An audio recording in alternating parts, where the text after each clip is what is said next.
तो इस आर्टिकल में बेसिकली बात की गई है कि जो एक नया स्ट्रेन निकल कर सामने आया है कोरोना वायरस का, खासतौर पे यूके में, तो उसके बारे में पैनिक होने की ज़रूरत नहीं है। तो इसका कोई केस यहाँ पर नहीं बन रहा है। क्यों नहीं बन रहा है? क्योंकि जो वर्ल्ड हेल्थ ऑर्गेनाइजेशन है उसने एश्योरेंस दी है कि जो नया स्ट्रेन निकल कर आया है, एक नया वेरिएंट निकल कर आया है कोरोना वायरस का यूके में,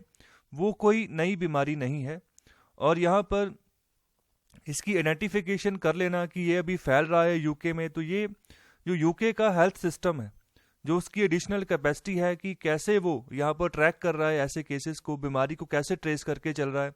तो ये उसकी निशानी बताता है कि कैसे एक नए वेरिएंट को उन्होंने खोजा है। तो गवर्नमेंट जो है, यूके की गवर्नमेंट, उसने बहुत बढ़िया काम किया है यहाँ पर। और जो लोगों के मन में डर था कि जो नया स्ट्रेन निकला है कोरोना वायरस का, उसका पता नहीं अब क्या घातक रूप सामने निकल कर आएगा, अगर किसी को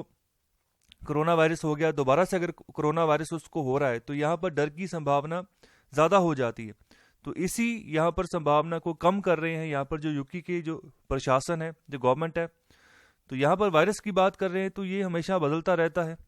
तो यहाँ पर अगर एग्जाम्पल लें हम HIV एड्स की, तो यहाँ पर HIV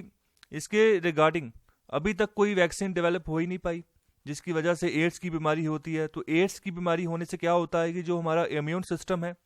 वो इतना वीक हो जाता है कि अगर कोई भी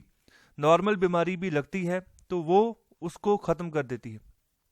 तो हमारा इम्यून सिस्टम इतना भी काबिल नहीं होता कि एक जो नॉर्मल बीमारी है उसको भी टैकल कर पाए, जिसकी वजह से इंसान जो है वो उसकी डेथ हो जाती है। तो यहाँ पर ऐसा केस नहीं है। अगर बात करें कोरोना वायरस की, तो इसके ऊपर अभी भी रिसर्चेर चल रही हैं बहुत सारी, जहाँ पर जो एजेंसीज़ हैं, जैसे यहाँ पर फाइजर और मॉडर्ना, जो यहाँ पर एजेंसीज़ हैं, जो कंपनीज़ हैं, तो यहाँ पर वैक्सीन्स इसके बारे में बना रही हैं जो कि ऑथराइज्ड है बाय USFDA। तो इन्होंने यहाँ पर रिसर्च भी की है कि कैसे कोरोना वायरस का जो यहाँ पर स्पाइक प्रोटीन है, इसके खिलाफ एंटीबॉडीज़ यहाँ पर तैयार की जाएं, जिसकी वजह से जो आम आदमी, उसका जो इम्यून सिस्टम है वो इतना स्ट्रांग हो कि इस वायरस के अगर चपेट में वो आता है, इस वायरस को वो हरा दे। और आगे यहाँ पर ऑथर बात कर रहे हैं कि रिसर्च अभी भी अंडरवे है कि जो भी स्पाइक प्रोटीन का जो फिगर है, स्ट्रक्चर, उसमें जो भी चेंजेस आ रही है उसको एनालाइज किया जा रहा है कि जिसकी वजह से नया वेरिएंट जो है यहाँ पर निकल कर आ रहा है। और जो नया वेरिएंट निकल कर आ रहा है, वो जो वैक्सीन अभी बनाई गई है कोरोना वायरस के लिए, उसको उसके अंतर्गत ही वो रहे। मतलब कि ऐसा ना हो कि अभी और वैक्सीन बनाने की ज़रूरत पड़ जाए इस नए वेरिएंट को टैकल करने के लिए। तो अभी भी इसके ऊपर एनालिसिस चल रहा है, रिसर्च चल रही है। अभी भी जो इसका स्पाइक प्रोटीन है, उसका स्ट्रक्चर जो है, उसको एनालिसिस किया जा रहा है। और अभी जो यहाँ पर इंफॉर्मेशन आ रही है और जो यहाँ पर डाटा यहाँ पर अवेलेबल हो रहा है, ये लिमिटेड है,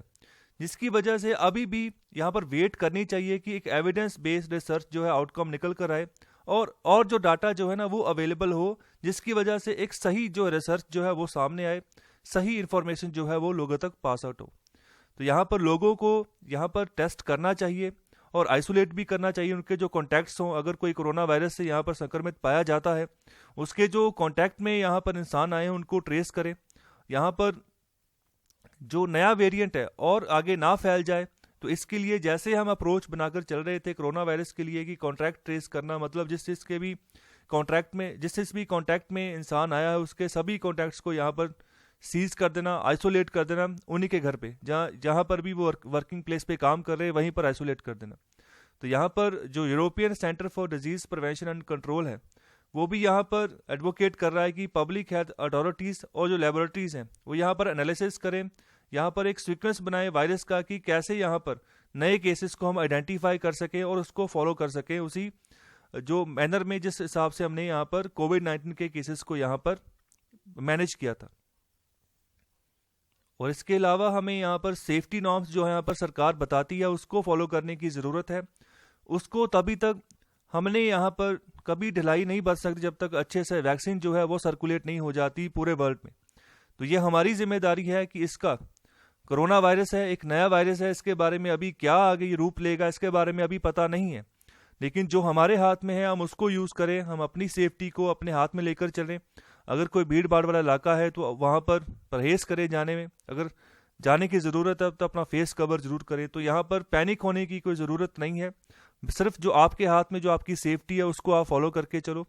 क्योंकि दुश्मन नया है, उसके क्या फीचर हैं, उसको अभी भी रिसर्च करने में सालों लग जाएंगे। और क्या क्या ये आने वाले समय में और नए वेरिएंट पैदा करेगा, इसके बारे में भी अभी तक कुछ कहा नहीं जा सकता।